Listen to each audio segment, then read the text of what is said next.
Olá! Hoje a gente vai mergulhar em uma das composições mais incríveis e ao mesmo tempo complexas da biologia, o sistema geniturinário. Imagina só, é como se fosse uma sinfonia com duas partes bem distintas.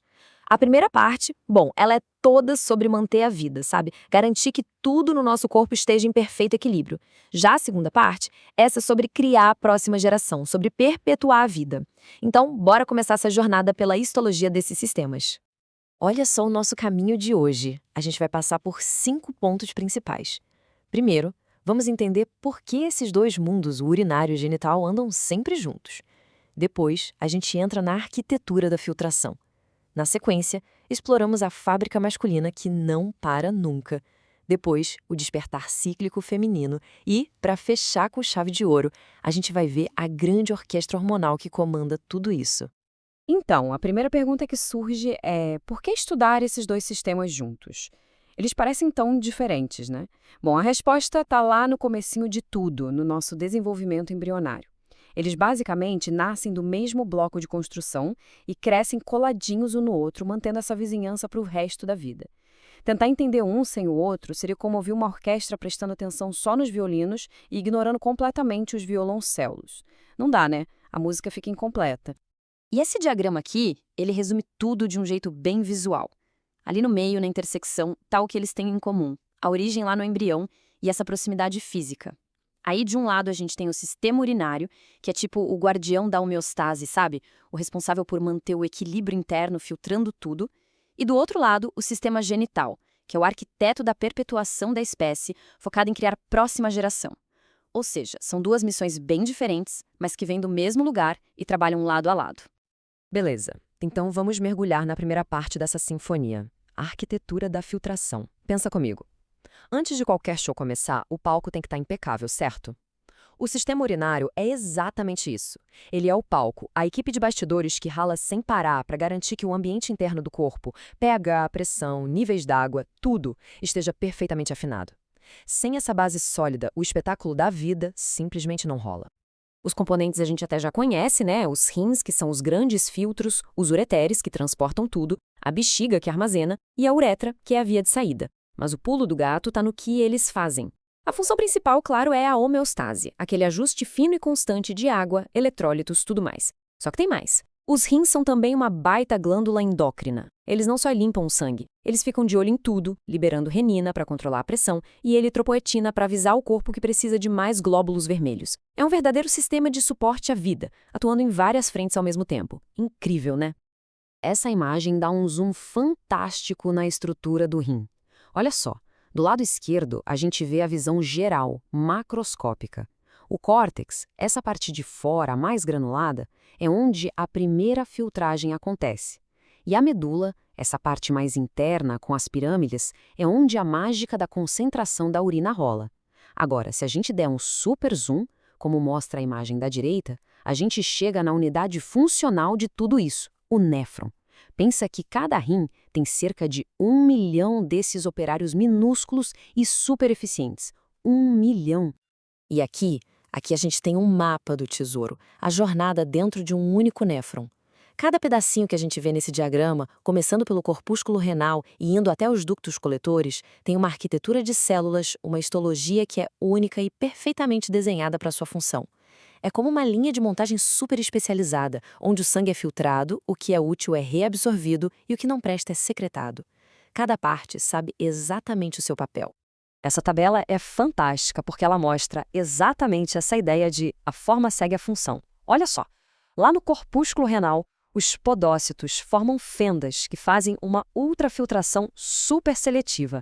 Aí, no túbulo proximal, tem uma orla em escova cheia de microvílulos para aumentar a área de contato e reabsorver, pasmem, uns 65% de tudo que foi filtrado. Depois, a alça de Henle, com suas células fininhas, cria o gradiente de concentração. O túbulo distal faz o ajuste fino dos íons e, por último, os ductos coletores, sob o comando do hormônio ADH, dão o toque final na reabsorção de água. É a perfeição da engenharia biológica. Pronto. Com o palco da homeostase perfeitamente montado e afinado, a sinfonia muda de tom. A gente sai da manutenção e entra na criação. A gente deixa de falar do sistema que mantém uma vida para começar a explorar os sistemas que criam uma vida nova. E aqui começam duas jornadas paralelas, mas com o mesmo destino. Bora começar então pela fábrica masculina. É uma boa analogia, porque o sistema reprodutor masculino realmente parece uma linha de produção.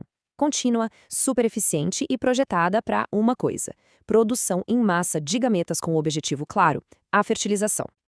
E o coração dessa fábrica são os túbulos seminíferos. É aqui que toda a ação acontece. E dentro deles, a gente tem dois personagens principais. Primeiro, as células de Sertoli. Pensa nelas como as babás, as incubadoras que dão suporte, nutrição e proteção. E o segundo personagem é a própria linhagem espermatogênica. São as células germinativas que vão passar por uma transformação incrível para virar espermatozoides.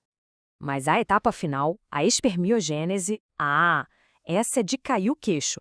É a transformação de uma célula toda redondinha e sem graça num especialista em natação e perfuração. Primeiro, na fase de Golgi, o kit de ferramentas é montado formando o que vai ser o acrossomo. Depois, na fase do acrossomo, esse kit vira um capuz cheio de enzimas, prontinho para perfurar o óvulo. E por fim, na fase de maturação, a célula joga fora todo excesso de citoplasma, fica leve, hidrodinâmica e pronto, está liberada para sua missão. É uma metamorfose simplesmente espetacular. Agora, vamos para o outro lado da moeda. Em total contraste com a fábrica contínua, o processo feminino é mais como um despertar cíclico.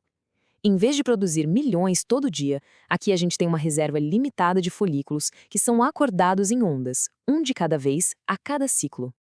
E a própria arquitetura do ovário já mostra essa estratégia diferente. Toda a ação acontece na região cortical, a parte de fora, que é como um berçário que guarda todos os folículos em diferentes estágios. A região medular, no centro, é mais para dar suporte com vasos e nervos. Mas o ponto-chave aqui é esse, é uma reserva finita. O número de folículos é limitado e eles são gerenciados um por um a cada ciclo. E a jornada de um folículo, a chamada foliculogênese, é uma história de crescimento. Ele começa lá, quietinho no estágio primordial. Aí ele é acordado, vira um folículo primário e as células dele ficam cúbicas, mostrando que ele está ativo. Depois, no estágio antral, começa a se formar uma cavidade com líquido dentro. E, por fim, ele se torna um folículo maduro, ou de Graaff, gigante e prontíssimo para o grande momento da sua existência, a ovulação. Ok, então a gente tem de um lado uma fábrica que não para, do outro um despertar que acontece uma vez por mês. São processos radicalmente diferentes. Então, quem comanda tudo isso? Quem é o maestro dessa ópera? A resposta, a orquestra hormonal.